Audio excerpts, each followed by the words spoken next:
5-sentence summary for a lion among men. After growing up in the forest completely alone as a baby cub with no family, the lion that Elphaba saved from experimentation grows up and uses the knowledge that he's been able to gain of language and etiquette from passersby, like Jemsy, the soldier caught in a trap who he didn't help escape due to his ignorance and loneliness. He ends up traveling all over Oz to try to find his place in society.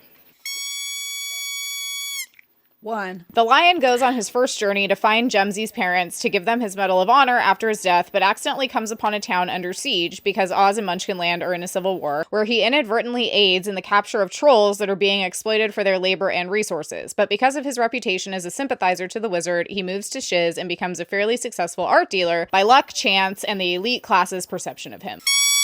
2. The lion ignores all of the anti-animal laws enacted around him until he no longer can and is systematically shoved out of human society. He begins his travels again, staying first with some tigers for many years who shun him after he tries to mate with their princess. Then he meets Dorothy and her companions and aids in the quote-unquote killing of the Wicked Witch, finally landing back in the Emerald City where he works with animals and banks to return their money and investments from before their rights were stripped away for a large fee for both himself and the banks.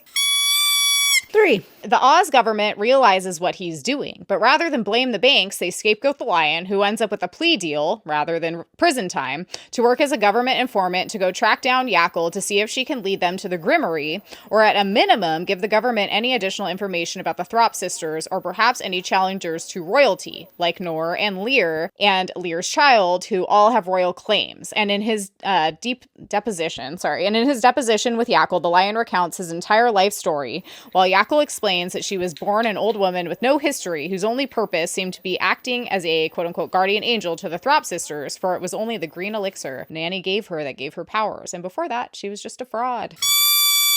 4. Coincidentally, the Time Dragon and its traveling brigand, including Nor, stop by the Monterey, where it is discovered that the Time Dragon is merely a diversion to protect the Grimmery, which Yackle is absorbed magically back into, with the cat, the lion's pet, who we discovered was actually the government informant that sold out Elphaba and Fiyero all those years ago, leaving Nor and her group to move on and protect the book while the lion decides which side of history he wants to be on, now that he has all of this information.